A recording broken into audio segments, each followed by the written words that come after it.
दोस्तों, कहानी बहुत जबरदस्त है, ध्यान से सुनिए। एक राजा था। वह बहुत न्यायप्रिय तथा प्रजावत्सल एवं धार्मिक स्वभाव का था। वह नित्य अपने इष्ट देव की बड़ी श्रद्धा से पूजा पाठ और याद करता था। एक दिन इष्ट देव ने प्रसन्न होकर उसे दर्शन दिए तथा कहा, राजन, मैं तुमसे बहुत प्रसन्न हूँ, बोलो तुम्हारी कोई इच्छा है।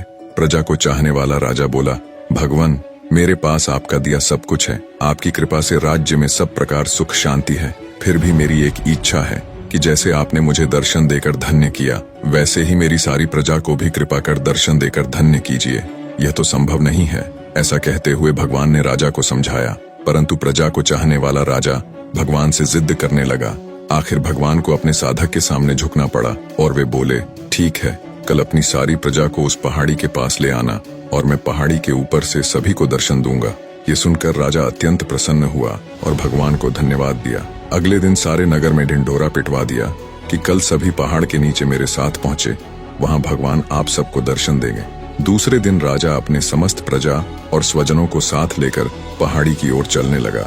चलते चलते रास्ते में एक स्थान पर तांबे के सिक्कों का पहाड़ देखा। प्रजा में से कुछ एक लोग उस ओर भागने लगे। तभी ज्ञानी राजा ने सबको सर्तक किया कि कोई उस ओर ध्यान न दे, क्योंकि तुम सब भगवान से मिलने जा रहे हो।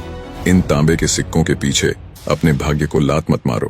परंतु लोभ लालच में वशीभूत प्रजा के कुछ एक लोग तो तांबे की सिक्कों वाली पहाड़ी की ओर भाग ही गए और सिक्कों की गठरी बनाकर अपने घर की ओर चलने लगे। वे मन ही मन सोच रहे थे, पहले ये सिक्कों को समेट ले, भगवान से तो फिर कभी मिल ही लेंगे। राजा दुखी मन से आगे बढ़े। कुछ दूर चलने पर चांदी की सिक्कों का चमचमाता पहाड़ दिखाई दिया। इस बार भी बचे हुए प्रजा में से कुछ लोग उस ओर भागने लगे और चांदी के सिक्कों को गठरी बनाकर अपनी घर की ओर चलने लगे। उनके मन में विचार चल रहा था कि ऐसा मौका बार बार नहीं मिलता है। चांदी के इतने सारे सिक्के फिर मिले न मिले, भगवान तो फिर कभी मिल ही जाएंगे। इसी प्रकार कुछ दूर और चलने पर सोने के सिक्कों का पहाड़ नजर आया। अब तो प्रजाजनों में बचे हुए सारे लोग तथा राजा के स्वजन भी उस ओर भागने लगे। वे भी दूसरों की तरह सिक्कों की गठरियां लाद लाद कर अपने अपने घरों की ओर चल दिए। अब केवल राजा और रानी ही शेष रह गए थे। राजा रानी से कहने लगे, देखो कितने लोभी हैं ये लोग, भगवान से मिलने का महत्व ही नहीं जानते हैं। भगवान के सामने सारी दुनिया की दौलत क्या चीज है। सही बात है, कहते हुए रानी ने राजा की बात का समर्थन किया और वह आगे बढ़ने लगे। कुछ दूर चलने पर राजा और रानी ने देखा कि सप्तरंगी आभा बिखरता हीरों का एक बड़ा सा पहाड़ है। अब तो रानी से भी रहा नहीं गया। हीरों के आकर्षण से वह भी दौड़ पड़ी और हीरों की गठरी बनाने लगी। फिर भी उसका मन नहीं भरा तो साड़ी के पल्लू में भी बांधने लगी। वजन के कारण रानी के वस्त्र देह से अलग हो गए, परंतु हीरों की तृष्णा अभी भी नहीं मिटी। यह देख राजा को अत्यंत ही ग्लानि और विरक्ति हुई। बड़े दुखद मन से राजा अकेले ही आगे बढ़ते गए। पहाड़ पर पहुंचे तो देखा वहां सचमुच भगवान खड़े उसका इंतजार कर रहे थे। राजा को देखते ही भगवान मुस्कुराए और पूछा, कहाँ है तुम्हारी प्रजा और तुम्हारे प्रियजन?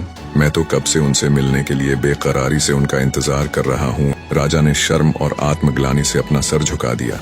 तब भगवान ने राजा को समझाया, राजन, जो लोग अपने जीवन में भौतिक सांसारिक प्राप्ति को मुझसे अधिक मानते हैं, उन्हें कदाचित मेरी प्राप्ति नहीं होती और वह मेरे स्नेह तथा कृपा से भी वंचित रह जाते हैं। निष्कर्ष, जो जीव अपनी मन, बुद्धि और आत्मा से भगवान की शरण में जाते हैं और सर्व लौकिक संबंधों को छोड़ के प्रभु को ही अपना मानते हैं, वो ही भगवान के प्रिय बनते हैं।